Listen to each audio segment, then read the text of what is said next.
जैसे जैसे 22 जनवरी की तारीख करीब आ रही है, अयोध्या रामधुन में डूबती जा रही है। रामलला के प्राण प्रतिष्ठा कार्यक्रम की तैयारियां जोर शोर से चल रही हैं। मंदिर तो भव्य है ही, कार्यक्रम को भी भव्य बनाने की कोशिश हो रही है। एक तरफ लोग रामधुन में मग्न हैं, वहीं दूसरी तरफ राजनीतिक दलों के बीच सियासी घमासान तेज हो गया है। कांग्रेस ने प्राण प्रतिष्ठा कार्यक्रम में शामिल होने से इनकार कर दिया है। कांग्रेस में सोनिया गांधी, मल्लिकार्जुन खड़गे और अधीर रंजन चौधरी को निमंत्रण मिला था, लेकिन अब उन्होंने नहीं आने का फैसला किया है। लेकिन कांग्रेस के इस फैसले से पार्टी में दो फाड़ हो गया है। कांग्रेस के कई नेता शीर्ष नेतृत्व के फैसले से सहमत नहीं हैं। आज मेरा दिल टूट गया है और इस फैसले से करोड़ों कांग्रेस के कार्यकर्ताओं का दिल टूटा है। उन कार्यकर्ताओं का, उन नेताओं का जिनकी आस्था भगवान राम में है। सनातनी होने के नाते, एक हिंदू होने के नाते और देव समाज में विश्वास रखने होने के नाते ये मेरा परम दायित्व है, मेरी जिम्मेवारी है कि मैं उस दिन वहाँ पर उपस्थित रहूँगा भी और इस इतिहास को बनते हुए जो है मैं इसका गवाह बनूंगा। सोनिया गांधी, मल्लिकार्जुन खड़गे और अधीर रंजन चौधरी के अलावा अखिलेश यादव, ममता बनर्जी और सीताराम येचुरी भी प्राण प्रतिष्ठा कार्यक्रम में शामिल नहीं होंगे। आरजेडी भी राम मंदिर उद्घाटन समारोह को लेकर बीजेपी पर हमला कर रही है। बेगानी शादी में अब्दुल्ला दीवाना आप है कौन? आपने ठेका ले रखा है कि जो आए वो हिंदू, जो ना आए। ये जो ठेकेदारी का कॉन्ट्रैक्चुअल सिस्टम विकसित किया है ना, ये मैं समझता हूं हिंदू धर्म का भी कभी स्वभाव नहीं रहा है। बीजेपी को कांग्रेस पर चौतरफा वार करने का मौका मिल गया है। बीजेपी ने कांग्रेस को हिंदू विरोधी पार्टी बताया है। संसद सत्र चलता है तो कांग्रेस बायकॉट करती है, मोदी जी का भाषण हो तो बायकॉट करती है, नारी शक्ति अभिनंदन बिल लाना हो तो कांग्रेस उससे पहले ही बायकॉट करने की सोचती थी। नया भव्य संसद भवन बना तो कांग्रेस ने बायकॉट किया। तो जब जब अच्छा काम होता है कांग्रेस बायकॉट करती है। देश की जनता भी एक अच्छा काम करेगी, कांग्रेस का बायकॉट अगले चुनाव में करेगी। महात्मा गांधी की समाधि पे लिखा हुआ है हे राम, और आज उस राम राज्य की प्राण प्रतिष्ठा का प्रारंभ हो रहा है, श्री गणेश हो रहा है, और आप उसके साथ नहीं खड़े हैं। इसका मतलब बहुत साफ है कि ये गांधी की कांग्रेस और नेहरू की कांग्रेस का अंतर भी अब बिल्कुल साफ हो गया है। कांग्रेस राजीव गांधी के कार्यकाल में राम मंदिर का ताला खुलवाने का श्रेय लेती रही है। हालांकि कांग्रेस को इसका चुनावी फायदा नहीं हुआ। सवाल यह है कि कांग्रेस रामलला के प्राण प्रतिष्ठा कार्यक्रम में जाने का विरोध क्यों कर रही है। इस मुद्दे को लेकर कांग्रेस में इतना ज्यादा कंफ्यूजन क्यों है? क्या कांग्रेस पार्टी के दूसरे नेताओं की भावना के विरुद्ध फैसले ले रही है? और क्या इससे उसके कार्यकर्ता और नेता निराश होंगे? क्या कांग्रेस मोदी विरोध में गलत सियासी फैसले ले रही है, जिसका उसे चुनाव में बड़ा नुकसान होगा? तो अब राम मंदिर और उसके न्योते पर 22 जनवरी पर भी काफी राजनीति गर्म हो चुकी है। कई सवाल ऐसे में उठ गए हैं, तो आज उन्हीं पे चर्चा होगी खुलकर। यहाँ आज हमारे साथ चर्चा में शामिल हो रहे हैं बीजेपी के प्रवक्ता मनीष शुक्ला, समाजवादी पार्टी के नेता शशांक शेखर शुक्ला, राजनीतिक विश्लेषक जॉर्ज कुरियन, राजनीतिक विश्लेषक सौरभ दुबे और अम्बेडकर यूनिवर्सिटी के प्रोफेसर अभय दुबे साहब। बहुत स्वागत है आप सभी का। तो चलिए चर्चा की शुरुआत करते हैं। शेखर साहब, आपसे मैं शुरुआत करता हूं। आप पिछली बार जब बात हो रही थी तो समाजवादी पार्टी से जो प्रवक्ता थे, ये सवाल मेरा उस दिन भी उनके साथ था, क्योंकि उस समय तक न्योता जा चुका था, तो तब तक तो स्वीकार नहीं हुआ था। ताज़ा अपडेट आप ही बताएंगे कि क्या अखिलेश यादव जा रहे हैं, न्योता स्वीकार किया है आपकी पार्टी ने? जी, माननीय राष्ट्रीय अध्यक्ष जी, जो न्योता मिला है, राइट, उन्होंने काफी स्पष्ट कहा है कि जो भी वहां पे अयोध्या में हो रहा है 22 तारीख को, वो पॉलिटिकल है। वो रामलला का प्राण प्रतिष्ठा नहीं, एक पॉलिटिकल इवेंट हो रहा है। और इस वजह से जब प्राण प्रतिष्ठा पूरे विधि विधान से होगी, तब राष्ट्रीय अध्यक्ष जी जरूर जाएंगे। जब मंदिर कंप्लीट हो जाएगा, जब पूरा बन जाएगा, तब पूरे सहर्ष जाएंगे, पूरी श्रद्धा से जाएंगे। और वो इस वजह से आज नहीं जाएंगे, 22 तारीख को नहीं जाएंगे, क्योंकि वो ये जानते हैं कि जो भी 22 को हो रहा है वो सनातन धर्म के विरुद्ध है। वो जो विधि विधान हमारे वेद पुराणों में लिखे गए हैं उसके अनुरूप नहीं हो रहा है। जी ठीक है। मनीष शुक्ला भी जुड़ गए हैं भारतीय जनता पार्टी से। तो मनीष जी, चाहे कांग्रेस हो चाहे अभी आपने समाजवादी पार्टी के प्रवक्ता को सुना, दो चीज़ें ये बोल रहे हैं कि एक तो जो हो रहा है वो विधि विधान से नहीं हो रहा है, और दूसरा कि बीजेपी यानी आपकी पार्टी इसको अपने राजनीतिक फायदे के लिए कर रही है।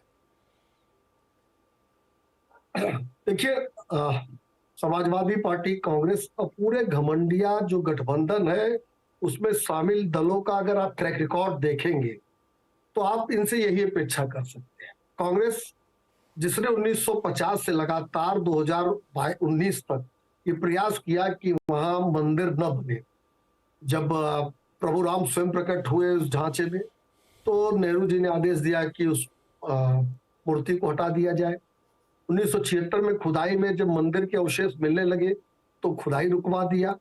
आपको ध्यान में होगा कि राम को काल्पनिक बताने का कुकृत्य भी कांग्रेस ने किया, सुप्रीम कोर्ट में राम सेतु तोड़ने का प्रयास किया। और 19 के चुनाव के पहले तो कपिल सिब्बल के नेतृत्व में पूरा वकीलों की फौज खड़ी कर दी और स्पष्ट रूप से कहा कि अगर राम मंदिर बनने का आदेश कहीं आ गया तो कांग्रेस को नुकसान होगा। समाजवादी पार्टी जिसने राम भक्तों के खून से सरयू को लाल कर दिया, तमाम विध बाधाएं खड़ी की। जब अखिलेश यादव मुख्यमंत्री थे तो 14 कोसी परिक्रमा और 5 कोसी परिक्रमा को रुकवा दिया। तो इनका ट्रैक रिकॉर्ड रहा है। तो ये बहाने चाहे जो बनाए, जनता समझ रही है, जो राम भक्त हैं, जो राम दुलारे हैं, वो समझ रहे हैं कि ये दल दरअसल बहुसंख्यकों की आस्था के खिलाफ है और ये हमेशा से उसका अपमान और अनादर करते आए। जी चलिए ठीक है, हम चर्चा को और थोड़ा खोलते हैं। अब अपने जो पत्रकार और विश्लेषक मित्र हैं उनको शामिल करते हैं। जॉर्ज कुरियन साहब, कैसे देखें हम कांग्रेस की जो ये मना आई है उसको? देखिए, इसके अंदर कांग्रेस में भी दो हिस्से दिख रहे हैं। शीर्ष नेतृत्व ने कह दिया है कि हम नहीं आएंगे, कारण उन्होंने भी यही गिनाया कि ये धर्मसम्मत नहीं है और ये राजनीतिक फायदे के लिए बीजेपी कर रही है। लेकिन अभी आपने जो हमने पूरी रिपोर्ट चलाई उसमें देखा कि चाहे वो आचार्य प्रमोद कृष्णन हो, चाहे इनके जो मंत्री हिमाचल प्रदेश में विक्रमादित्य, वो कह रहे हैं कि ये तो करोड़ों कांग्रेसियों के दिल को तोड़ने वाली बात है, उनकी आस्था के साथ खेलने वाली बात है और वो जाएंगे। विपिन जी, आपको नमस्ते, मेरे सारे को पैनलिस्ट को या शो पे नमस्ते और आपके दर्शकों को। अयोध्या में राम मंदिर के प्राण प्रतिष्ठा समारोह के लिए कांग्रेस नेताओं का जो निमंत्रण भेजा गया है ये एक महज औपचारिकता है। और मैं इसलिए कह रहा हूं कि कांग्रेस केंद्र में भाजपा की प्रमुख विपक्षी पार्टी के रूप में नेशनल फुटप्रिंट रखती है और टेम्पल ट्रस्ट को इस इनविटेशन न देने, कांग्रेस पार्टी को न देने की कोई वजह नहीं है, क्योंकि अगर ऐसा करते हैं तो कांग्रेस इसकी राजनीतिकरण भी कर सकते हैं। तो इसलिए उन्होंने ये न्योता दिया है। और मैं ये दोहरा दूं कि प्रत्येक व्यक्ति के लिए धर्म और आस्था बहुत व्यक्तिगत मामला है और भारत में लाखों लोगों को भगवान राम की पूजा करते और उनके प्रभु राम के भावनात्मक लाभ हो, ये वास्तव में एक बहुत ही दुर्भाग्यपूर्ण है कि टेम्पल ट्रस्ट भाजपा और आरएसएस के हाथों में खेल रही है और धार्मिक कार्यक्रम जो ये राम मंदिर का प्राण प्रतिष्ठा है उसको एक राजनीतिक प्रोजेक्ट बना दिया है। तो इसलिए ये बहुत महत्वपूर्ण है कि कांग्रेस पार्टी ने इस इनविटेशन को डिक्लाइन किया है और इसमें शामिल न हो रहे।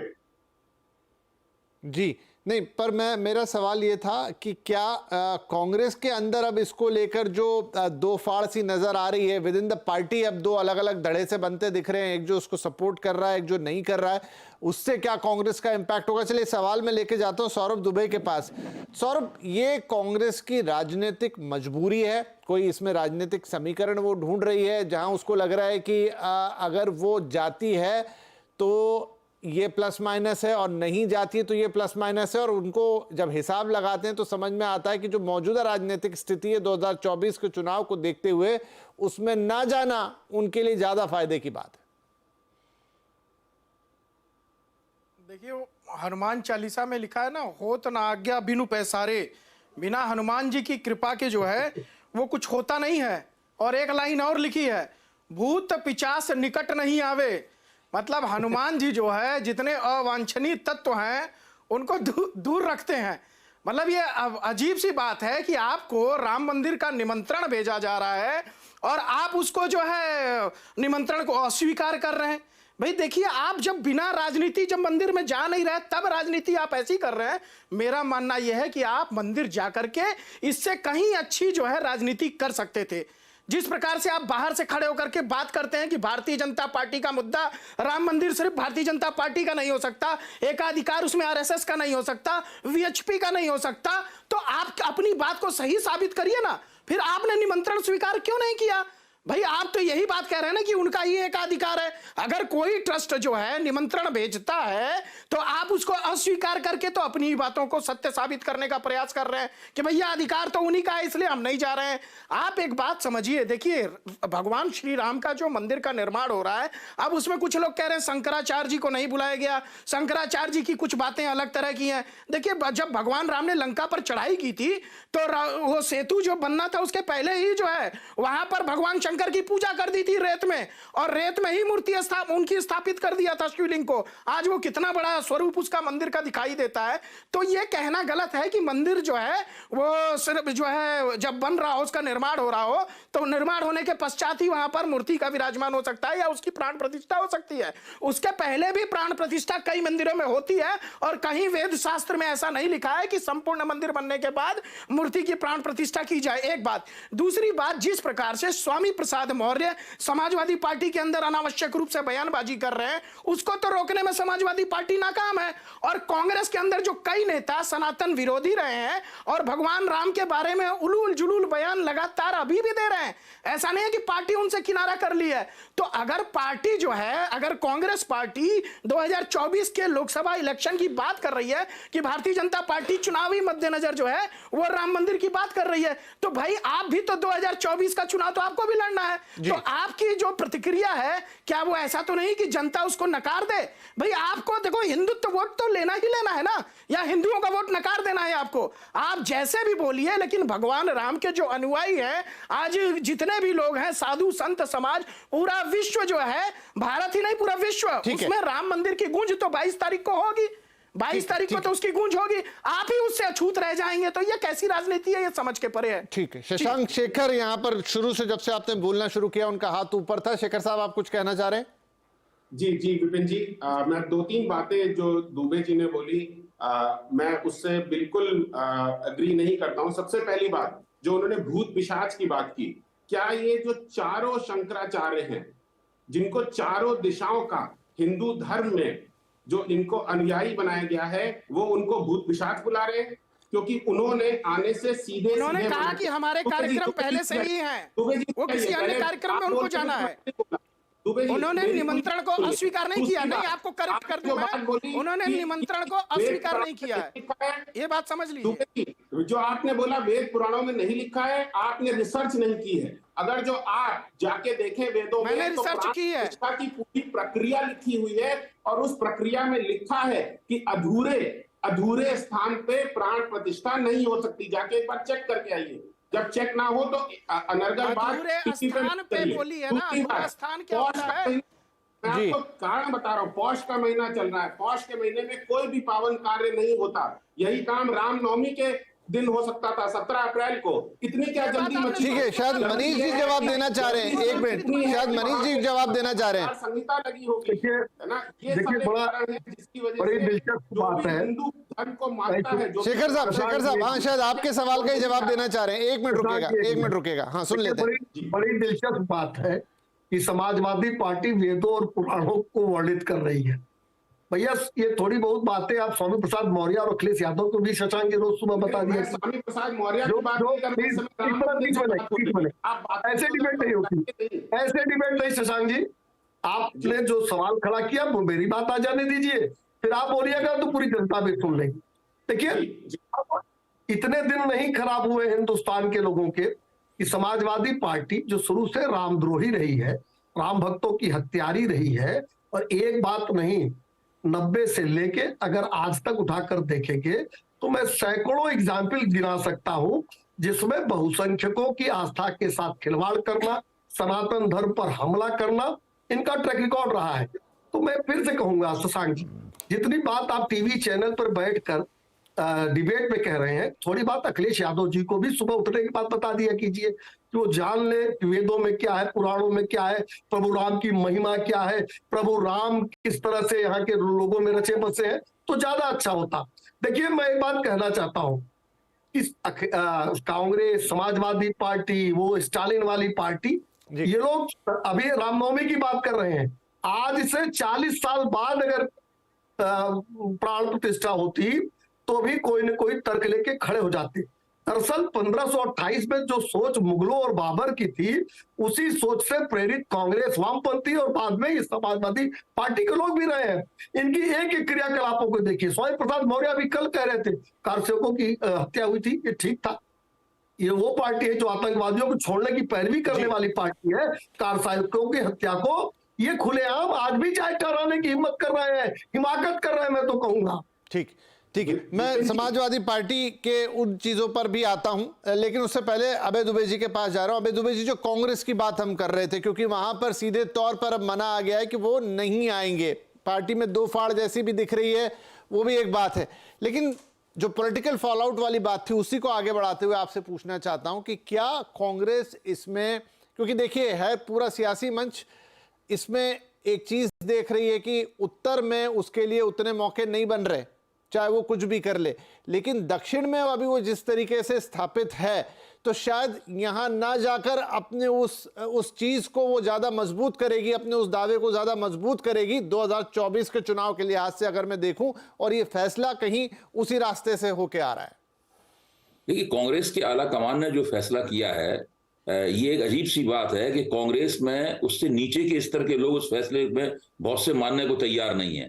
उत्तर प्रदेश के जिन नेताओं ने कहा था कि वहां पे वो 14 तारीख को ही पहुंच जाएंगे अयोध्या पे, उनकी तरफ से नहीं आया है आला कमान के फैसले के बाद कि वो अपना फैसला, अयोध्या जाने का फैसला अपना वापस लेते हैं। आपने खुद ही दिखाया कि आचार्य प्रमोद कृष्णन ने क्या कहा और विक्रमादित्य सिंह ने क्या कहा।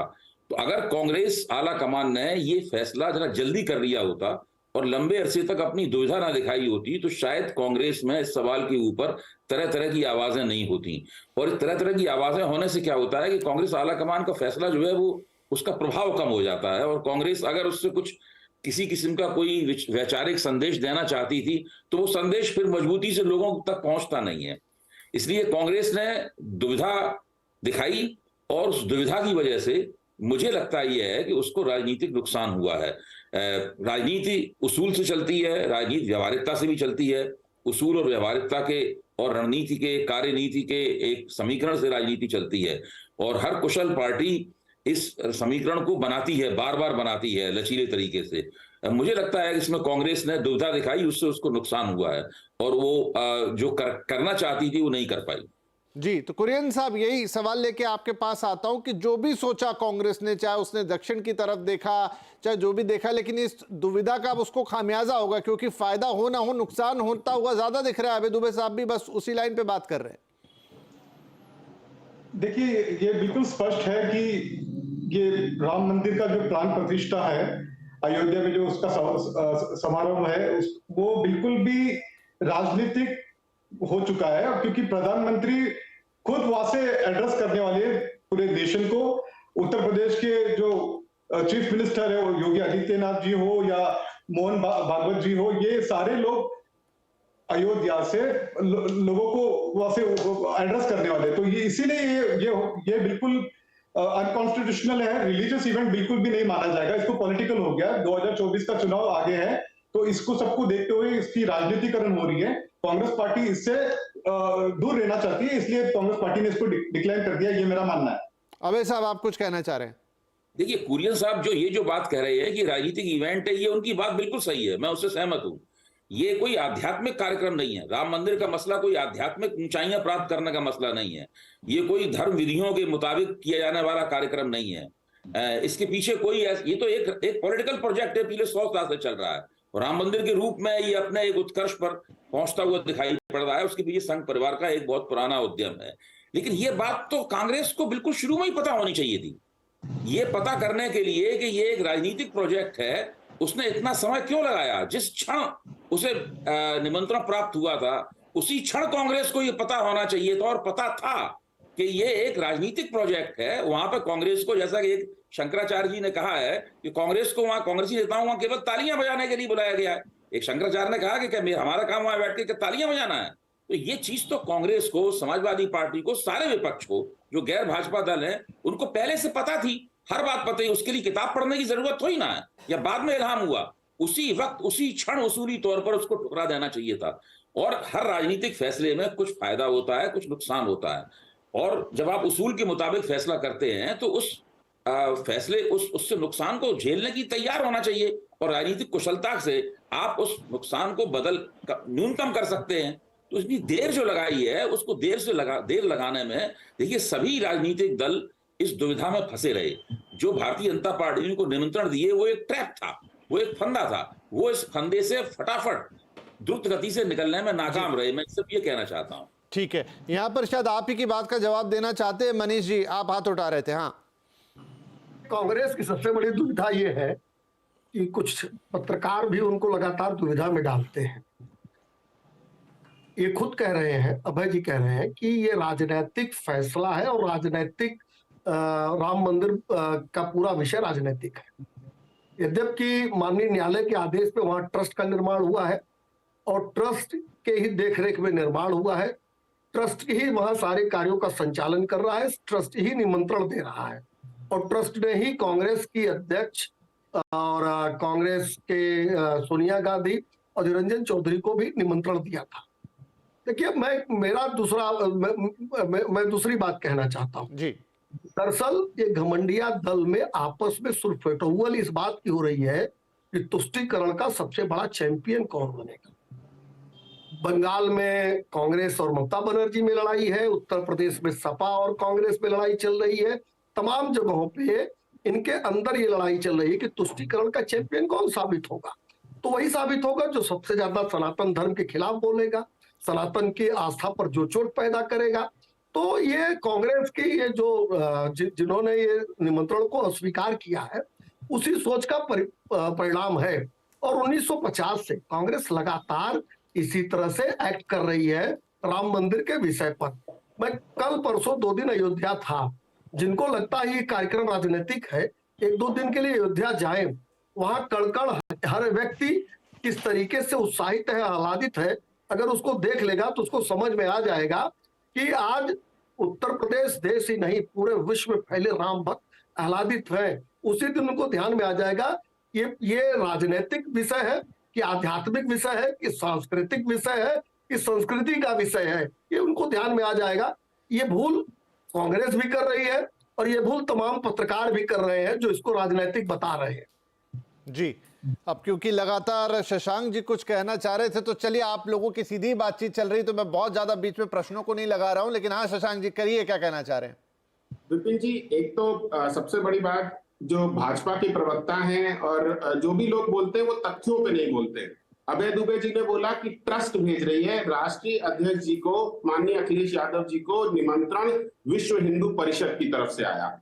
और ये अगर जो राजनीतिक नहीं है तो मुझे नहीं पता फिर राजनीतिक किसको बोलते हैं। दूसरी बात, हम लोग जो ये बोल रहे हैं तुष्टीकरण, मैं ये बोल रहा हूं भाजपा और भाजपा के लोग सनातन धर्म का तुष्टीकरण कर रहे हैं राजनीतिक फायदों के लिए।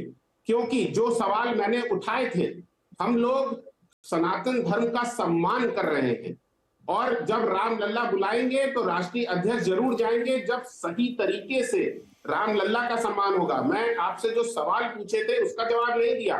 जो भाजपा करती है, इधर की बात उधर, उधर की बात इधर। आप ये बताइए, पौष के महीने में आप क्यों करा रहे हैं जबकि उसमें कोई शुभ कार्य नहीं होता? आप ये बताइए कि प्राण प्रतिष्ठा कौन करता है? प्राण प्रतिष्ठा कोई संत करता है या कोई ऐसा भक्त करता है जिसने अपना पूरा जीवन समर्पित किया हो अपने भगवान के लिए? मेरे ख्याल से, और जिसने वैराग्य लिया हो, मेरे ख्याल से मोदी जी इसमें बिल्कुल फिट नहीं बैठते। तीसरी बात जो अबे जो एक दुबे जी ने बोला था, सत्येंद्र दास जी हैं मुख्य पुजारी वहां के, सिर्फ नरेंद्र मोदी जी नहीं है, 5 लोगों में सत्येंद्र दास जी भी हैं जो 92 से मुख्य पुजारी हैं। मोदी जी कर रहे हैं। सौरभ दुबे जी आप बात गलत, आप बिल्कुल तथ्यों से हट के बात करते हो, है ना। सत्येंद्र दास जी मुख्य पुजारी जो 92 से रहे हैं वो भी हैं 5 लोगों में। आप सिर्फ नरेंद्र मोदी से आपका व्यक्तिगत अगर कोई दुश्मनी है तो आप उनसे दुश्मनी लीजिए, लेकिन भगवान राम के नाम पे, मंदिर के नाम पे, मूर्ति के प्राण प्रतिष्ठा के नाम पे अनर्गल बातें ठीक है, ठीक है, आप कह रहे तथ्यों पे ही बात कर लेते हैं। देखिए जितना आइडिया मुझे है, 5 लोगों को अंदर होना है, उसमें 1 पुजारी है और 4 राजनेता है। बिल्कुल बिल्कुल सही है। सनातन धर्म का तुष्टीकरण क्यों कर रहे हैं भाजपा? अपने राजनीतिक फायदे के लिए रामचंद्र जी का इस्तेमाल क्यों कर रहे हैं इलेक्शन के लिए? आप ये बताइए, आप रामनवमी के दिन क्यों नहीं कर रहे हैं? हम सब आएंगे। आपने भी तो मुस्लिम तुष्टीकरण के लिए गोलियां चलवाई थी कार सेवकों पे, आपने भी तो गोलियां चलवाई थी कार। हाँ जी, आ रहा हूँ आपके पास, आ रहा हूँ। मुस्लिम तुष्टीकरण नहीं था क्या? राजनीतिक मुस्लिम तुष्टीकरण नहीं था क्या वो, जब आपने कार सेवकों पर गोलियां चलाई थी? जो है समाजवादी पार्टी का तो एक लंबा राजनीति रहा है राम मंदिर के नाम पे। भाई मुस्लिम यादव समीकरण लेकर के आपने राजनीति की थी, हिंदुओं के खिलाफ राजनीति की थी। भाई हिंदुओं के पक्ष में तो आपने कभी भी राजनीति नहीं की ना। स्वर्गीय मुलायम सिंह यादव का जो आधार था, समाजवादी पार्टी का आधार था, वो हिंदुओं के खिलाफ ही था, मुस्लिम तुष्टीकरण को लेकर के था। और कार सेवकों पर अगर आपने जो है विवेकहीन होकर के गोलियां चला दी थी, तो आज उसको जायज ठहराने का काम भी स्वामी प्रसाद मौर्य कर रहे हैं। स्वामी प्रसाद मौर्य उसको जायज ठहराने का कार्य कर रहे हैं। चलिए ठीक है, एक एक करके मनीष जी कुछ कहना चाह रहे हैं। मनीष जी मैं बस ये कहना चाहता हूँ कि शशांक जी आपके चैनल पर बैठ के समाजवादी पार्टी की जिम्मेदारी ले रहे हैं। सीएनबीसी आवाज ले लें इनकी जिम्मेदारी, क्योंकि जब अधिकृत प्रवक्ता गायब हो गए चैनलों से, उसी समय ध्यान में आ जाना चाहिए कि सपा और कांग्रेस का क्या स्टैंड है। क्या ये जो आज सीएनबीसी आवाज पे कह रहे हैं समाजवादी पार्टी कल इनकी बात को ऑन करेगी? परसों मैं अयोध्या में एक डिबेट पे था, कांग्रेस के ऐसे एक प्रवक्ता बैठे थे हमारे साथ, उन्होंने कहा नहीं सब आएंगे, जिनको जिनको निमंत्रण मिला है वो सब आएंगे। और कल भी मैं डिबेट पे था तो कोई ऐसा दूसरा व्यक्ति बैठ गया और तब तक ये निर्णय हो गया था कि नहीं आएंगे। तो निश्चित रूप से ये समाजवादी पार्टी और कांग्रेस इस तरह के दलों का कनिंगनेस है कि सातिराना चाल है। ऐसे व्यक्ति को बैठा दीजिए जिसको ऑन करने की जरूरत ही न पड़े। अब ये आज ऑन करें, आज ये ऑन कर सकते हैं क्या कि मुलायम सिंह यादव ने गोली चलवाई, भक्तों को मरवाया था, ये समाजवादी के लिए प्रायश्चित करेगी? ऑन कर सकते तो निश्चित रूप से ये चैनल पे बैठ के आप पुराणों की बात करिए, वेदों की बात करिए, उपनिषद की बात, मेरे से बात करिए, मैं पढ़ बड़ा अच्छा लग रहा है, लेकिन आपकी बात को अच्छा एक मिनट, क्योंकि मैं सुन नहीं पा रहा हूँ। शशांक जी 1 मिनट, उनको बोलने दीजिए, फिर मैं आपके पास, मैं सुन ही नहीं पा रहा आप क्या बोल रहे हैं। व्यक्तिगत अटैक कर रहे हैं विपिन जी, नहीं कर रहा हूँ मैं, तो कह रहा हूँ आपकी बात भाई कंप्लीट कर, व्यक्तिगत इनसे बोलिए, व्यक्तिगत बात करें, बात कंप्लीट हो जाने दीजिए तो आपको मेरे लगेगा। चलिए सुन लीजिए, अगर आपको लग रहा है तो आप उसका जवाब दे दीजिएगा, आप उसका जवाब दे दीजिएगा, बात पूरी सुन लेते हैं। सभी व्यक्तियों में व्यक्तिगत अटैक नहीं करता। शशांक जी आपके जब जवाब ना हो तो उधर बगले झाको। नाराज मत होइए, हम तो इतने नाराज नहीं हुए जब आप राम भक्तों को गोलियों से। हम नाराज बिल्कुल नहीं है, हम बिल्कुल नाराज नहीं है। थोड़ा सहिष्णु होने के नाराज तो आप हैं, आप व्यक्तिगत अटैक कर रहे थे। मेरी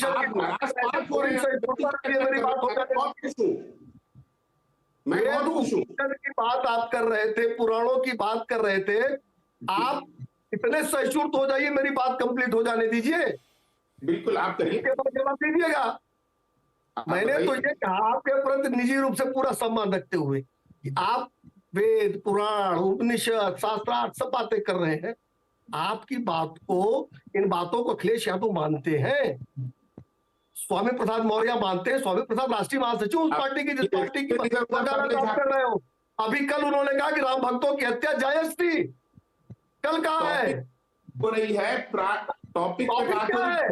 यही तो मैं कह रहा हूँ, आपका ट्रैक चलिए रिकॉर्ड चलिए, नहीं ठीक है है। ठीक है, मैं आऊंगा आप दोनों के आपका पास ट्रैक रिकॉर्ड लौट यही है। के, मैं लौट के आऊंगा। आपका अबे ट्रैक दुबे रिकॉर्ड है। साहब, अबे दुबे 100 साहब, साल बाद अगर प्राण प्रतिष्ठा होगी तो ये सपा और कांग्रेस वाले विरोध में खड़े नजर आएंगे। ठीक है भाई साहब, आप जवाब दीजिए मेरे सवालों का। अबे दुबे, ठीक है, मैं आता हूँ आप दोनों के पास आता हूँ, मैं आप दोनों के पास आता हूँ। अबे दुबे साहब, जो भी है इस समय देश में राम मंदिर का वहां पर प्राण प्रतिष्ठा होने वाली है, अब उसे उद्घाटन समारोह भी कह देते हैं, और वो उसमें कोई शक की बात नहीं कि वो करोड़ों लोगों की आस्था का केंद्र भी बनेगा और लोग उससे आदालित भी हैं। अब चूंकि राजनीतिक पार्टियां हैं और इस कार्यक्रम से जुड़ी हुई हैं, तो मैं चीज समझना चाहता हूं कि विरोध करके या पक्ष में आके नहीं आके किसका क्या इसमें फायदा या नुकसान होगा, क्योंकि चुनाव हमारे सामने है।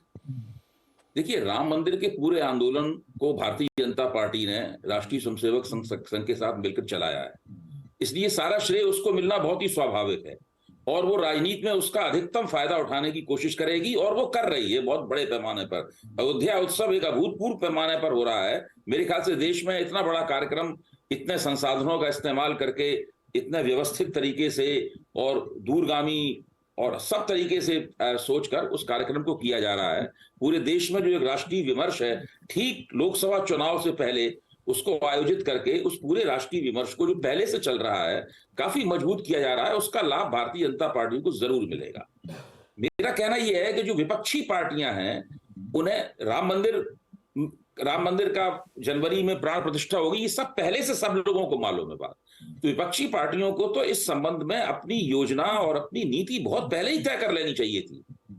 वो क्या इंतजार करते रहे कि जब वहां से विश्व हिंदू परिषद या ट्रस्ट जो भी आप कहें वो उनको निमंत्रण भेजें, फिर वो दुविधा के शिकार हों, फिर उनकी बातों के ऊपर तरह तरह की बहसें हों, उनकी अपनी पार्टियों के अंदर भ्रम फैले, तो उससे और ज्यादा भारतीय जनता पार्टी का लाभ होता है। अगर वो भारतीय जनता पार्टी का लाभ कम करना चाहते हैं तो उन्हें ऐसा सब नहीं करना चाहिए था।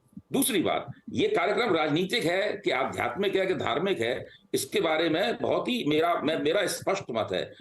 जब वीर सावरकर ने हिंदुत्व के ऊपर पुस्तक लिखी थी, जिसको राष्ट्रीय स्वयंसेवक संघ भी मानता है, उसमें स्पष्ट लिखा हुआ है कि हिंदुत्व की विचारधारा एक धार्मिक और आध्यात्मिक विचारधारा नहीं है, वो विशुद्ध रूप से एक राजनीतिक विचारधारा है। और उसी राजनीतिक विचारधारा को धर्म की आड़ में लेकर ये पूरा कार्यक्रम किया जा रहा है। आम जनता प्रचार के बहुत सारे जो तौर तरीके हैं और जो जिस बड़े पैमाने पर भावनात्मक आवेग उसकी जरिए पैदा किया जा रहा है, वो उसकी शिकार है। वो पूरा प्रपंच एक रचा हुआ है, उस प्रपंच के तहत सारा कार्यक्रम हो रहा है। और भारतीय जनता पार्टी चाहती है कि उसका जो कैचमेंट एरिया है, यानी उसका जो प्रभाव क्षेत्र है, जहां पिछली बार उसने 91% का स्ट्राइक रेट निकाला था, राम मंदिर के जरिए वो स्ट्राइक रेट किसी तरीके से कम ना हो पाए। कैचमेंट एरिया के बाहर का जो भारत है, दक्षिण भारत है या मान लीजिए उत्तर पूर्व है या उत्तर भारत में पंजाब है, उस पर इस कार्यक्रम का कोई असर नहीं है। वहां पे आप देख लीजिए भारतीय जनता पार्टी की संभावनाएं जितनी पहले कम थी उतनी आज भी कम है। पूरा का पूरा प्रपंच इसलिए रचा जा रहा है अपने प्रभाव क्षेत्र में 91% या उससे ज्यादा का स्ट्राइक रेट निकाला। यहाँ पर कुरियन साहब जो अबे साहब बात कह रहे हैं वो बात सही लग रही कि कांग्रेस पूरी तरीके से दुविधा का शिकार है। अच्छा थोड़ा पीछे जाएं, मैं चीजें पढ़ रहा था कुछ कार्यक्रम के लिए ही, तो एक 76वीं राजीव गांधी साहब की जब जयंती आई थी तब एक पोस्टर जारी हुआ था और ये मध्य प्रदेश कांग्रेस की तरफ से जारी हुआ था, जिसमें उन्होंने कहा कि दूरदर्शन पे रामायण का प्रसारण करवाने उत्तर प्रदेश के जो मुख्यमंत्री वीर बहादुर सिंह वहां राम जन्मभूमि का ताला खुलवाने गए थे 89 में, वो शिलान्यास में गृह मंत्री बूटा सिंह को जो भेजा गया था, वो उस सब का श्रेय उन्होंने राजीव गांधी को दिया। तो ऐसा नहीं है कि कांग्रेस ने कभी इसको अपना चुनावी मुद्दा नहीं बनाया या इससे फायदा उठाने की कोशिश नहीं की। ये कांग्रेस ने भी वो चीज रखी, लेकिन शायद उनको उसका उतना कभी कनेक्ट नहीं मिला, शायद लोग उस तरीके से भरोसा नहीं कर पाए। सॉफ्ट हिंदुत्व की बहुत सारी कोशिशें हमें दिखता है अभी भी होती हुई, लेकिन वो शायद काम नहीं करती कांग्रेस के लिए और इसीलिए उनको ये स्टैंड लेना पड़ रहा है। जी, कांग्रेस पार्टी का ये मानना है कि सारे धार्मिक नहीं, देखिए वो तो नहीं, आप यहाँ राजनीतिक विश्लेषक के तौर पर हैं तो ये बात तो आप 2-3 बार कह चुके हैं और कोई ना कोई तो बात निकाली ही जाएगी उस पर कि इसलिए नहीं आ रहे या उसलिए नहीं आ रहे। वो भी देखा आपने कि कांग्रेस के अंदर से ही विरोध आ गया उसके अंदर। लेकिन मैं तो एक पुरानी परिपाटी की बात बता रहा हूं कि कांग्रेस के अंदर क्या चला। बिल्कुल, कांग्रेस एक डेमोक्रेटिक पार्टी है, तो पार्टी के भीतर भी भेदभाव मतभेद होते हैं और इसलिए ये स्पष्ट है कि कांग्रेस पार्टी में ये छूट है लोगों को अपने भावनाओं के साथ अपने पक्ष रखने का। जहां तक प्राण प्रतिष्ठा का सवाल है अयोध्या में प्रभु राम मंदिर का, इसमें दो राय नहीं है कि मंदिर अब तक पूरी तरह से ठीक है, वो बात तो आपने रखी थी। तो सौरभ, मुझे ये बताइए कि अब पार्टी के अंदर ही लोग नहीं मान रहे हैं, पार्टी के अंदर ही लोग नहीं समझ रहे हैं, पुराना भी मैंने आपको थोड़ा सा इतिहास निकाल के बताया, तो कांग्रेस क्या करना चाह रही, क्या अचीव करना चाह रही है इस चीज से? देखिए, कांग्रेस जो है वो कहते ना, माया में दो गए माया मिली न राम। तो कांग्रेस पार्टी शुरू से ही कंफ्यूजन में दिखाई दे रही है। अच्छा, पहले तो ये लोग चिल्ला चिल्ला के कह रहे थे कि निमंत्रण नहीं भेजा गया। अब जब निमंत्रण भेज दिया गया तो उसके बाद कुछ दिन बाद सोचने विचारने के बाद पता नहीं किसने सलाह दी, उनकी सलाह को मानते हुए इन्होंने निमंत्रण को ठुकरा दिया। अब आप बताइए कि अभी लोकसभा अगर चुनाव में भारतीय जनता पार्टी को आप राजनीति की कह रहे हैं कि वो इसके आधार पर राजनीति कर रही है। अभी जो हिंदुत्व की बात हो रही थी कि वीर सावरकर के बयान को कोट किया जा रहा था, वीर सावरकर जी के, तो सुप्रीम कोर्ट ने भी बोला कि हिंदुत्व जो है एक जीवन जीने की शैली है, जीवन जीने का आधार है। और भाई वसुधैव कुटुंबकम की बात तो हमेशा से करते हैं। आज भाजपा 2014 से लेकर के अभी तक सत्ता में है, तो कहीं पर कोई कट्टरता दिखाई देती है क्या? मुझे तो नहीं लगता इस तरह के कोई विचारों में या कट्टरता, या प्रधानमंत्री ने कभी मंच से ऐसी बात कही हो। प्रधानमंत्री जब भी बात करते हैं वो सबका साथ, सबका विश्वास, सबके विकास की बात करते हैं। आज तक कोई ऐसा बयान देखने को नहीं मिला। तो कांग्रेस पार्टी का जो कंफ्यूजन है, अगर आप ठीक है उत्तर भारत को आप छोड़ देना चाहते हैं, आप दक्षिण भारत की राजनीति करना चाहते हैं, तो वो आप उसका रणनीति बना लीजिए।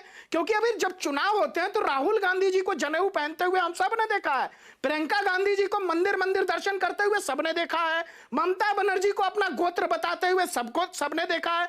तो एक लंबा जो है ना चुनावी प्रचार के समय जो हिंदुत्व की बात करना, ब्राह्मणिक की बात करना या अन्य चीजों की बात करना, तो वो कहीं ना कहीं क्या आप ऐसा तो नहीं नाइंसाफी हो जाएगी?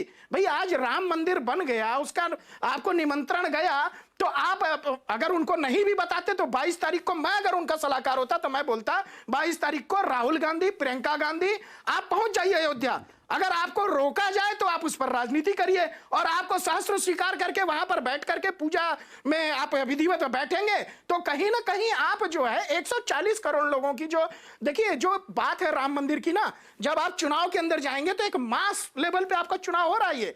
जो बात करेंगे तो वहां पर सिर्फ एक ही प्रचार प्रसार में कहा जाएगा, मंचों से इस बात को कहा जाएगा कि कांग्रेस पार्टी ने राम मंदिर के निमंत्रण को अस्वीकार किया।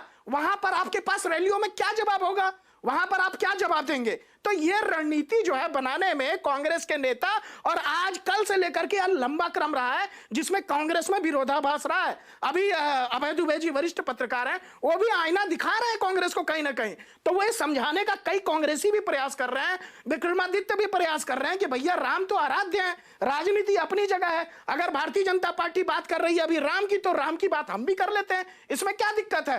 जब मंच पे जाएंगे तो दोनों तरह से बातें होंगी। लेकिन कंफ्यूजन जो है कांग्रेस का और समाजवादी पार्टी का जो चेहरा है, जो लगातार एक स्वामी प्रसाद मौर्य का बयान जो देखने को मिला, उन्होंने एक बड़ा आरोप समाजवादी पार्टी के ऊपर ये लगा दिया अभी कि भैया कार सेवकों पर जो गोलियां चलवाई थी वो सही है, जायज है। उनके अखिलेश यादव जी कोई बयान नहीं दे रहे, कोई सहमत नहीं है। उसी प्रकार से जो अभी पैनल में समाजवादी पार्टी के नेता बैठे हैं, ये अधिकृत अगर इनका बयान नहीं होगा तो इनको साइड कर देंगे। तो अखिलेश यादव जी जो चालाकी करने की कोशिश कर रहे हैं वो कहीं ना कहीं जनता के समझ में आ रहा है। अगर उनको सही में हिंदुत्व की बात करनी है, मंदिर की बात करनी है, मुद्दे की बात करनी है, तो स्वामी प्रसाद मौर्य को आपने अभी तो 4 दिन पहले बोला था अखिलेश यादव ने कि कोई भी उल्टी बयानबाजी नहीं करेगा। उसके बाद अगले ही दिन उन्होंने स्वामी प्रसाद मौर्य ने कर दिया, और आज उस बात को 4 दिन हो गए और 4 दिन तक आपने कोई कार्रवाई नहीं की। तो यह माना जाएगा कि अखिलेश यादव जी का जो है वो पूर्ण रूप से समर्थन जो है वो स्वामी प्रसाद मौर्य को है पीछे से। और स्वामी प्रसाद की 1 साल से जो है रामचरितमानस का अपमान करने के बाद उनको प्रोन्नति भी की गई थी, पार्टी के अंदर महासचिव बनाया गया था। तो ये जो डबल चेहरा है, डबल स्टैंडर्ड है समाजवादी पार्टी के अंदर, कांग्रेस के अंदर या अन्य पार्टियों के अंदर, जो है वो जनता जब लोकसभा चुनाव होंगे तो देखेगी। भाई शेखर साहब यहाँ कुछ रिएक्ट करना चाह रहे हैं, शेखर साहब क्या कहेंगे इस पर? स्वामी प्रसाद मौर्य को लेकर बार बार सवाल उठता है आपकी पार्टी की तरफ। जो दुबे जी ने जो एक सवाल पूछा चेहरे के ऊपर, तो राष्ट्रीय अध्यक्ष जी का सिर्फ एक चेहरा है कि वो राम भक्त हैं। और जब पूरी आस्था से, पूरी विधि विधान से जब राजनीतिक फायदों के लिए प्रभु राम को नहीं इस्तेमाल किया जाएगा तो हम सब ढोंगी पाखंडियों के आगे खड़े होंगे। शेखर और साहब, नंगे आप अभी भाजपा पर आरोप लगा रहे थे, जो भी सारी बातें मैं रिपीट नहीं कर रहा यहाँ पे, तो फिर आप पे ये सवाल जब आ रहा है, अगर आप एक उसूल के हिसाब से ही तो आरोप लगा रहे होंगे कि हम सही हैं लेकिन ये गलत है। शशांक जी माफ कीजिएगा, शेखर साहब मंच पे तो जब आपके यहां से भी तो ऐसा लगता है कि स्वामी प्रसाद मौर्य जी को कह रखा है कि हम ये बोलेंगे और आप जाके ये बोलिएगा तो हम एक बैलेंस बिठा लेंगे।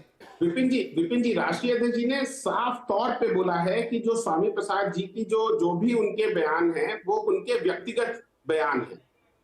राष्ट्रीय अध्यक्ष जी का सिर्फ ये है कि वो एक सनातन धर्म का सम्मान करते हैं। और जो 22 तारीख को अयोध्या में हो रहा है, मैं तो बस बार बार यही पूछ रहा हूं कि अगर जो सनातन धर्म का जो ढंडोरा पीटने वाले जो यहाँ पे लोग बैठे, दुबे जी आप शशांक जी, मैंने तो बहुत शांति के साथ ये सवाल पूछा था कि स्वामी प्रसाद मौर्य के निजी बयान हो सकते हैं, लेकिन वो लगते नहीं है निजी बयान, वो लगते हैं इंटेंशनल बयान कि उनको कोई समय बताता है, वक्त बताता है और कहता है कि जाके बोलिए। विपिन जी वो तो आपकी समझ है, नहीं हमारी समझ दोनों तरफ से है। आप भी तो इधर जब दूसरी तरफ बोलते हैं तो मैंने उसमें बिल्कुल कोई ऑब्जेक्शन नहीं किया। मैं इस पे टिप्पणी नहीं कर सकता आपकी समझ या ना समझ पे। मैं बस इस पे टिप्पणी कर सकता हूं कि जो 22 तारीख को जो सवाल जो आज का डिबेट है कि भाई सनातन धर्म का तुष्टीकरण 22 तारीख को क्यों हो रहा है, राजनीतिक फायदे के लिए आप प्रभु राम को इस्तेमाल कर रहे हो, इस चीज का विरोध जो भी इंडिया अलायंस के जो नेतागण हैं इंक्लूडिंग हमारे राष्ट्रीय अध्यक्ष जी, वो इस चीज का उनको विरोध है कि प्रभु राम का इस्तेमाल राजनीति के लिए नहीं होना चाहिए। और जो प्रोफेसर साहब बोल रहे थे बिल्कुल सही बोल रहे थे। नहीं, पर अध्यक्ष जी ने ऐसा खुल के कहा बोला, ये भी तो नहीं बोला जो आप बोल रहे हैं। चलिए मेरे लिए एक छोटे से ब्रेक का वक्त है जो मुझे लेना ही पड़ेगा, लौट कर आएंगे और इसी बड़े सवाल पे से आगे बढ़ेंगे कि क्यों इसमें कोई स्पष्टता नहीं है, गोल गोल घूम के क्यों बातें यहाँ पर सामने आ रही हैं। और चाहे वो राम की बात हो, चाहे वो मंदिर की बात हो, लेकिन जब इससे इतनी चीजें जुड़ी हुई हैं और ये सब कुछ होने जा रहा है तो एक स्पष्ट, जो अभी कह भी रहे थे लोग पैनल पे, कि स्पष्टता क्यों नहीं है। एक छोटा ब्रेक के बाद बातचीत जारी रहेगी। कांग्रेस का कहना है और उसके बाद हमने देखा कि कांग्रेस आलाकमान से जो संदेश आया उसके बाद पार्टी में ही एक बंटवारा सा दिखा, जहां पर कुछ नेता कह रहे हैं कि ये आस्था का मामला और करोड़ों कांग्रेसी जो या हिंदू आस्था के लोग हैं उनके मन में भी इससे ठेस पहुंची है। और हमने कई बयान भी सुने कांग्रेस नेताओं के जो कह रहे हैं कि वो जाएंगे। बहरहाल बात हो रही थी दुविधा की, तो चलिए बार बार सवाल उठ रहा है तो मैं मनीष जी आप ही के पास आ रहा हूं कि विपक्षी पार्टियों में, अन्य पार्टियों में, गुटों में तो बड़ी दुविधा है, क्या बीजेपी के मन में भी कोई दुविधा है? नहीं, भारतीय जनता पार्टी के मन में कोई दुविधा नहीं है और भारतीय जनता पार्टी का स्पष्ट मानना है कि प्रभु राम सबके हैं। प्रभु राम जो भी भारतवंशी हिंदुस्तान नहीं पूरे विश्व में फैले हैं सबके पूर्वज हैं और सबको और सभी मानने वालों के लिए उनके दरवाजे खुले हैं। लेकिन अभी चर्चा के दौरान समाजवादी पार्टी के प्रवक्ता कह रहे थे कि राष्ट्रीय अध्यक्ष जी मानते हैं, प्रभु राम पे उनकी आस्था है।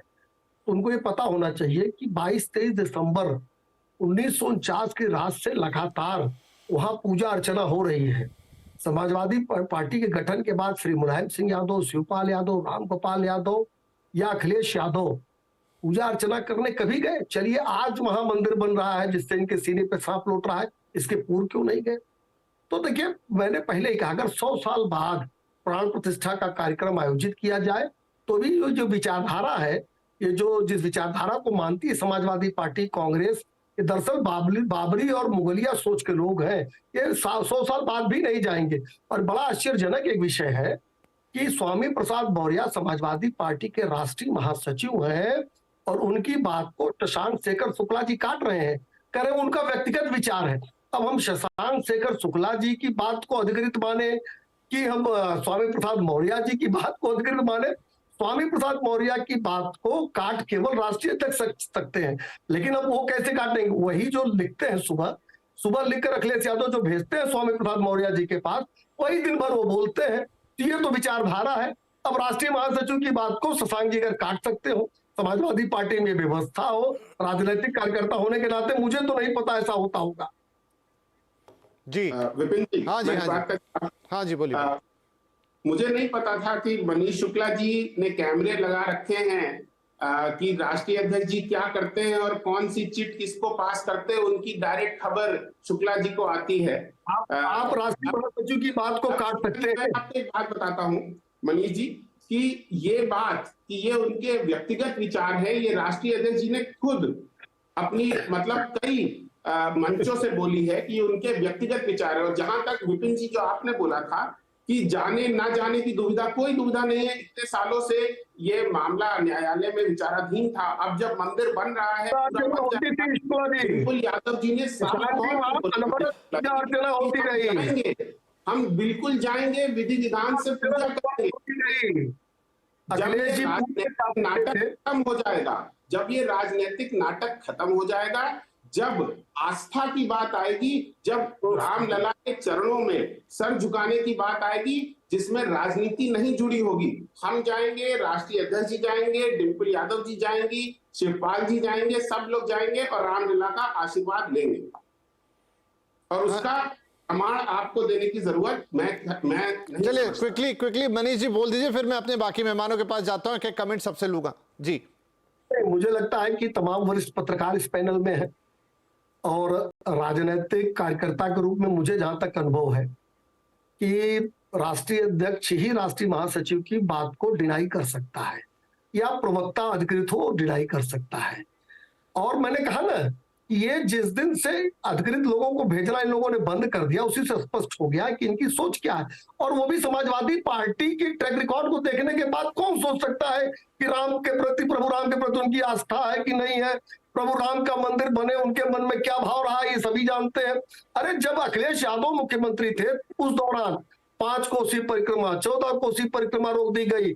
आचार्य राम मनोहर लोहिया ने जिस रामायण मेले की शुरुआत की थी, उसके बजट को समाप्त कर दिया था अखिलेश यादव ने। अच्छा चलिए, मंदिर पे विवाद था, अयोध्या तो जन्मभूमि थी, अयोध्या को क्यों नहीं बता सकते थे, अयोध्या में विकास क्यों नहीं कर सकते थे, अयोध्या में आर्थिक गतिविधियों का संचालन क्यों नहीं कर सकते थे, वहां चलिए कोर्ट का मामला था।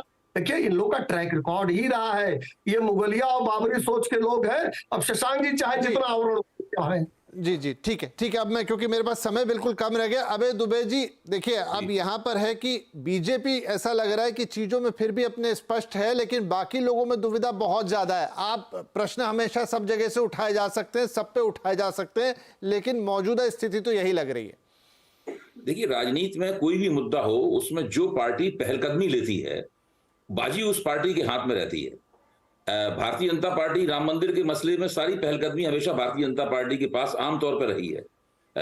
तो वो उस वक्त थोड़ी पहलकदमी गड़बड़ाई थी, जबकि संघ परिवार ने आग्रह किया था कि उस केस के ऊपर संसद में कानून बनाया जाए, और मोदी जी का कहना था कि नहीं, अदालत से फैसला लिया जाए। तो उस वक्त संघ परिवार और मोदी जी के अंदर एक टकराव हुआ था, और उस टकराव में हम जानते हैं क्या हुआ था। संघ परिवार ने रामलीला मैदान भर दिया था, और वहां बाकायदा संघ के एक बड़े अधिकारी ने भाषण भी दिया था, और मोदी जी ने लेकिन 2019 की पूर्व संध्या पर कहा था कि नहीं, हम ये नहीं करेंगे, हम अदालत से फैसला लेंगे।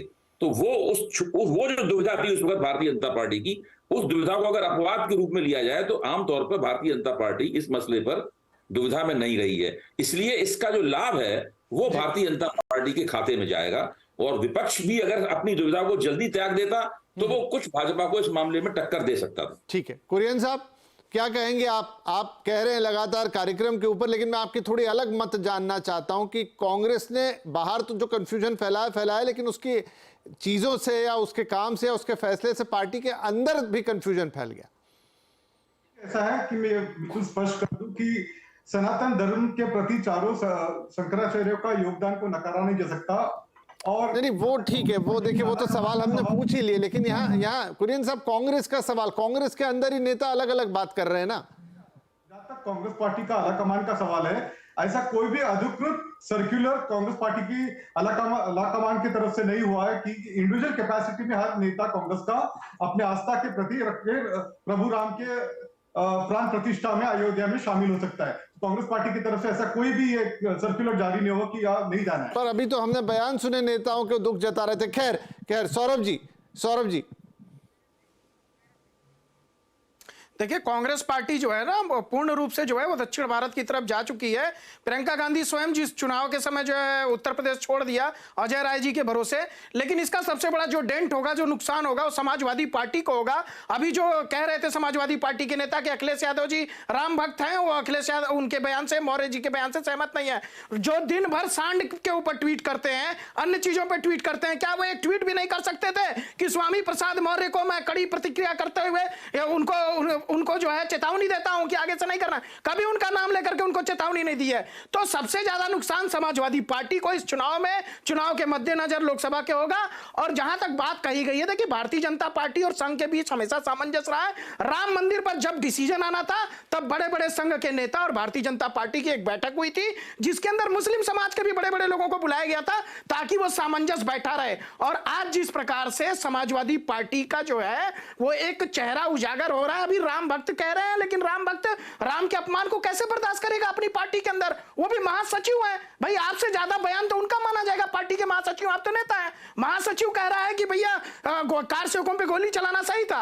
अखिलेश यादव जी की अपरिपक्वता दिखाती है कि स्वर्गीय मुलायम सिंह यादव जी ने जो उनको सत्ता सौंपी है, वो उनकी राजनीतिक अपरिपक्वता है। इसीलिए आज तक वो बहन जी के साथ सामंजस्य नहीं बैठा पाए। जब गठबंधन किया तो अपनी सीटों का नुकसान हुआ उनको।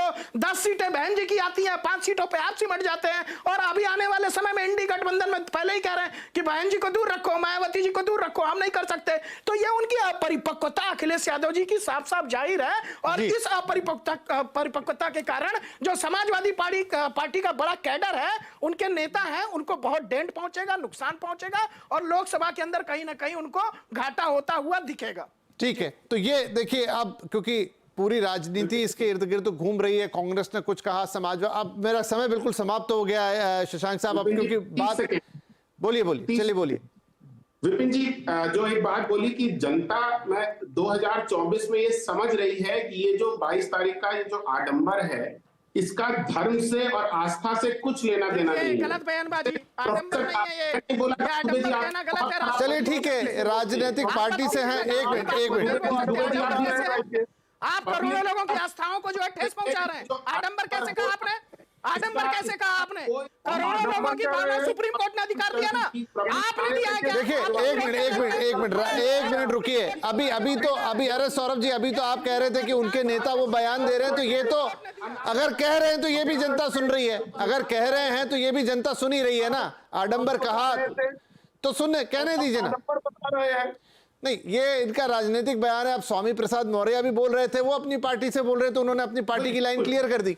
और जब मैं बोलता हूं तो बीच में बोलना शुरू कर देते हैं विपिन जी ये लोग, है ना, क्योंकि इनके पास जवाब नहीं। इनके पास एक ही सवाल है कि शशांक शुक्ला जी आप कैसे बोल रहे हैं? नहीं, ऐसा नहीं है। देखिए, आप भी सवाल पूछ रहे हैं, शशांक जी वो भी सवाल पूछ रहे हैं। आपको लग रहा है कि आप जो चीजें पूछ रहे हैं सिर्फ वही सही है, वो कह रहे हैं, उनकी बात भी सुनिए, आपकी बात भी। अभी तक ऐसे ही हो रहा था कि दोनों ही जने बोल रहे थे ना। उन्होंने स्वामी प्रसाद मौर्य का सवाल उठाया, आपने विधि विधान के सवाल उठा दिए। बिल्कुल, मैं शशांक जी का भी मुगल का चेहरा सामने आ गया। मैं वही कह रहा हूं कि अगर हम ये बात जनता के लिए ही कर रहे हैं, तो बेहतर है कि उनकी अंदर की जो भी बात है या उनके मन में जो भी है, वो जो भी मान रहे हैं इस पूरे, उसको वो साफ कर दिया उन्होंने कि ढकोसला है, आडंबर है। तो ठीक है, ये साफ है, ठीक है, ये ओके, क्लियर है। देखिए उनकी जो विचारधारा जी, चलिए मेरा समय समाप्त हो गया। तो देखिए, कुल मिलाकर बात यह है कि जो भी आयोजन है, इसके इर्द गिर्द जो भी अब हैं, तो आप सब लोग राजनीतिक पार्टियां, तो उस हिसाब से ही आप अपनी बातें बोलेंगे और उस हिसाब से ही आप अपनी बात रखेंगे। जहां तक लोगों की आस्था का मामला है, तो हर किसी की आस्था अपने भगवान से जुड़ी है, वो तय करेगा, जनता तय करेगी कि उसकी आस्था को उसको कैसे और कहाँ जोड़ना है। और वाकई में ये डिबेट जब हम कर रहे हैं, तो आने वाले चुनाव में भी जनता तय करेगी कि कौन सही था, कौन गलत था और किसकी बात जनता तक कैसे पहुंची। बहुत शुक्रिया आप सभी मेहमानों का अपनी बातें इस कार्यक्रम में रखने के लिए। नमस्कार।